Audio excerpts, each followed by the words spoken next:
Do you recognize this building? That's right, it's the Sydney Opera House, one of the most famous buildings in the world. However, the story of its construction is far less well known. In 1957, the construction of the Sydney Opera House was expected to be completed in 6 years, by 1963, and with a projected cost of $7 million.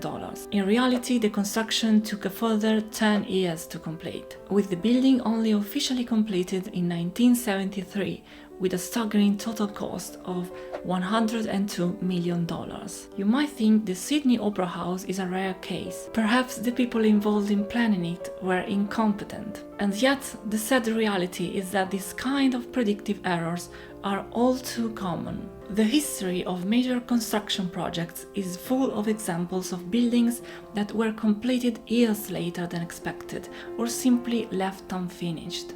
This trend piqued the curiosity of some researchers who, upon investigating the phenomenon, discovered that the problem extends far beyond major construction projects. It encapsulates something deep about the way human beings plan for the future. In a famous study, students who were about to begin writing their final dissertations were asked to estimate how long it would take them to finish. They were asked to make 3 predictions: an optimistic prediction, how long it will take if everything goes well, a realistic prediction, and finally a pessimistic prediction, how long it will take if everything goes wrong. Researchers then calculated an average of these 3 predictions and found that optimistic predictions averaged at 27 days and pessimistic predictions averaged around 49 days. Wanna guess how long it actually took them to write their dissertations? The average time was 56 days, longer than the most pessimistic prediction. This is, of course, just an example. And yet, these predictive errors have been found in dozens of studies.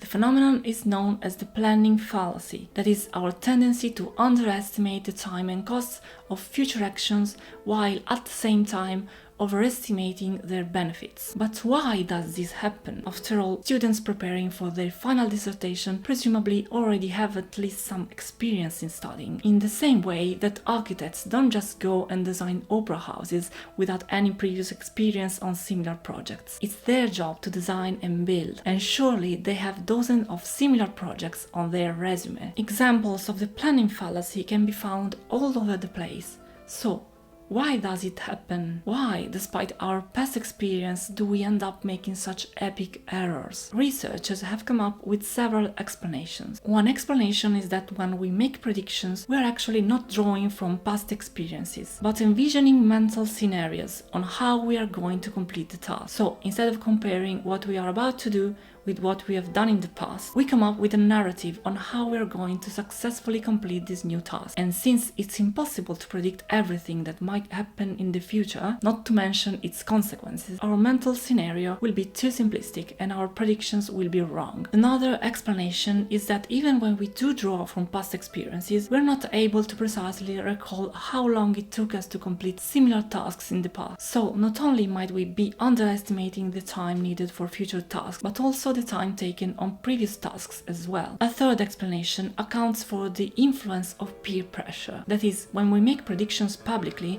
perhaps in front of our professor, our manager, or our client, we feel pressured into overreaching and making predictions that are overly optimistic. Alright, it's clear we are influenced by this planning fallacy, and researchers have suggested some possible causes. But we can't end this video without giving some advice on how to avoid it in the future. Our first piece of advice is to prepare a very specific plan that shows how, where, and when every task will be completed. Various experiments have shown that by being meticulous about every detail of the job, we can be more aware of the efforts required. Not only does it allow us to make better predictions, it also leads to better results in the task at hand. The second piece of advice is to avoid relying only on our plans to predict the duration of the task. As we've seen, it might be useful to compare the task we are working on with similar tasks that either we or other people have completed in the past. It's also a good idea to take note of our performance on activities we do repeatedly. There are two reasons for this. Firstly,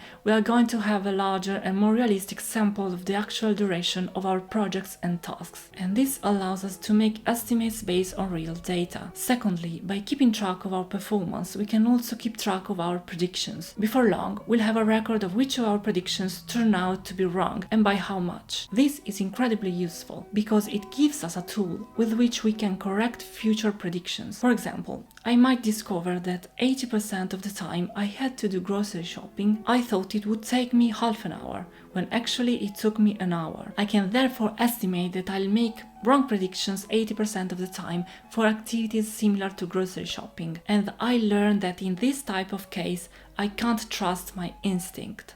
Alright, this is all for now. Our plan is to release our new video next week. Wanna know if we'll succeed or will fall for the planning fallacy? Subscribe to our channel. See you next time.